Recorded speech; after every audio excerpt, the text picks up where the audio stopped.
Pois é, que só tem baiano na live, né? Então vamos lá.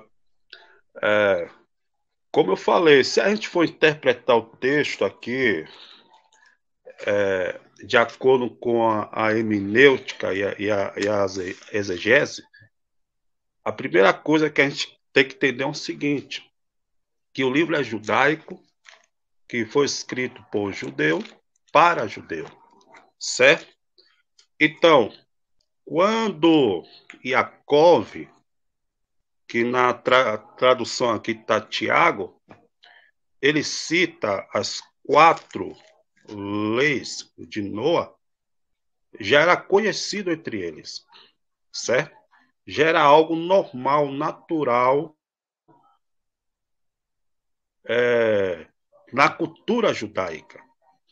Quando ele cita as 4 leis de Noa, ele estava falando acerca das 7 leis de Noa.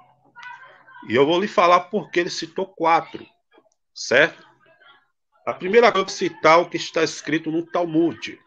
Olha só o que o Talmud fala. Talmud, vou dar até os dados. Vou dar até os dados. Talmud Sanhedrin é 56a, verso 24. Tem um tratado lá no Talmud, em Sanhedrin 56a, verso 24, tem um tratado das leis de Noa. Olha só o que os rabinos falam nesse tratado. Os descendentes de Noé, isto é, toda a humanidade, foram ordenados a observar 7 mitzvot, 7 mandamentos. E ele cita, primeiro, estabelecer tribunais de julgamento, formar leis. Segundo, certo? Não amaldiçoar o nome de Deus. Terceiro, proibição da adoração de ídolos. Olha só, Tiago citou isso aqui, idolatria. Certo? Quarto, relações sexuais ilícitas. Tiago citou prostituição. Quinto, derramamento de sangue. Tiago também citou, porque a expressão ali, sangue, pode ser também um derramamento de sangue. Ou seja, pode ser um assassinato. Entendeu? É um assassinato. Certo? E vamos lá, sétima, comer um membro de um animal vivo. Essas aqui, essas aqui são as 7 leis de Noa, que no Talmud os rabinos chamam de mitzvot, mandamento. Vá e faça, ok? Só que tem outro tratado curioso que responde o porquê, certo? Tiago cita essas 4 leis de Noa somente. Responde a questão. E está no Talmud. Sanhedrin 74a, verso 12. Nesse tratado, os rabinos eles discutiram o seguinte: se porventura um judeu, tem um judeu, aí vê alguém, vou dar um exemplo aqui na língua portuguesa, aqui no século XXI, para os ouvintes entenderem. Aí alguém pega uma arma e coloca na cabeça de um judeu, certo? Aí esse que botou a arma na cabeça do judeu fala o seguinte: você tem que quebrar os mandamentos negativos. Aí os rabinos falam o seguinte: ele tem que quebrar, ele tem um dever de quebrar esse mandamento negativo, certo? Para salvar a sua vida. Para salvar a sua vida.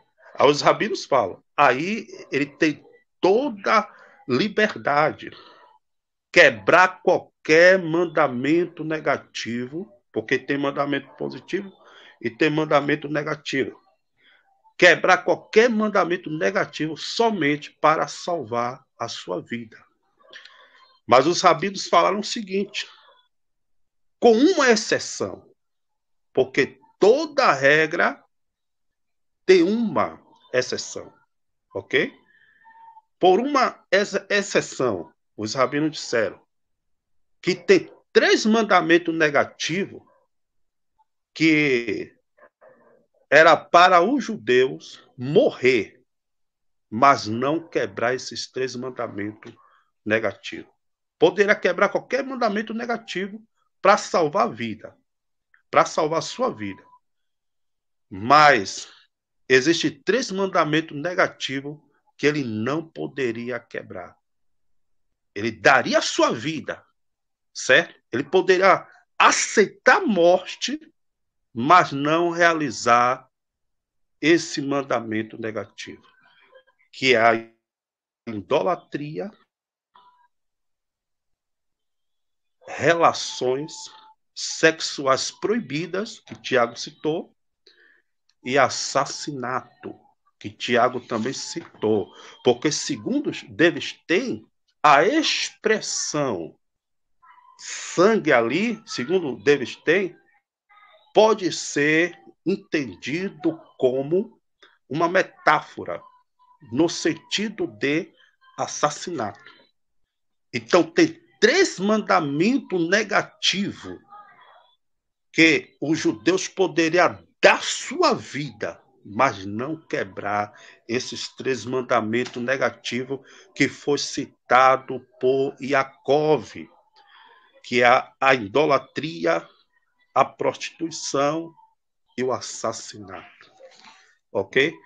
Então, segundo os rabinos também afirmam que na lei de Noa não existe a guarda do Shabat. Isso aí é fato. Isso aí é fato. Não existe. Eu citei as 7 leis de Noa. Em nenhum momento citou o Shabat. Ok? Mas como eu falei outrora, a guarda do Shabat é algo voluntário. Os filhos de Noa, crente Yeshua, ele guarda se ele quiser. Se ele quiser. Agora, ele não pode obrigar outros a guardar o Shabat. Sabe por quê? Eu vou lhe dizer por quê. Você sabe por que Inácio de Antioquia escreveu aquela carta lá, dizendo a carta aos magnésios, a igreja aos magnésios? Ele escreveu aquela carta dizendo que a lei foi abolida, que era para trocar o Shabat pelo domingo, que não era para os cristãos se judaizar. Sabe por que ele escreveu aquilo? Simplesmente porque ele queria transformar os judeus, certo? Em gentios, pessoas de outra nação. Ele queria transformar judeus, crente em Yeshua, crente em Jesus, em gentios, em filhos de Noa. E o que é que acontece hoje? Muitos messiânicos querem transformar, fazendo ao contrário de Inácio de Antioquia. Muitos judeus messiânicos hoje, eu tenho observado, querem transformar filhos de Noa, gentios, pessoas de outra nação, crente em Yeshua, certo? Em judeu. Ou seja, está fazendo o inverso de Inácio. Você está entendendo? Aí eu vou com David Stein. O que é que David Stein diz? Você citou aí David Stein. David Stein falou o seguinte, naquele mesmo comentário ali em diante, você vai ler em diante. Aí David Stein fala o seguinte, se você é judeu, continua sendo judeu.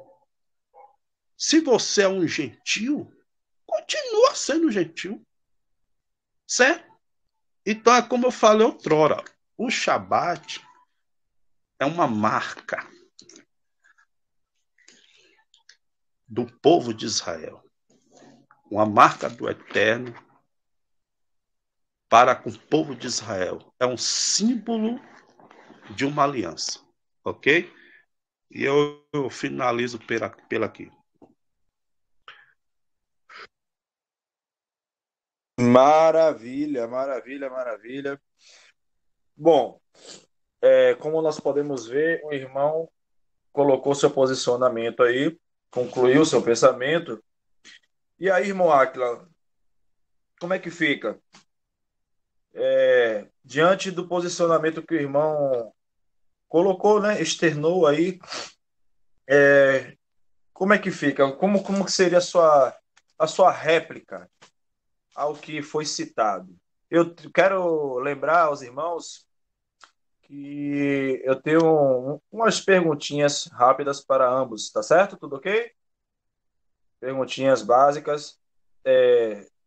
Estamos aqui numa posição neutra, temos que ficar na posição neutra. Tenho minha crença? Tenho, lógico que tenho. Creio de uma forma, né, que pode ser diferente de um dos debatedores. Porém, as perguntas não foram feitas sem ser imparcial, tá certo?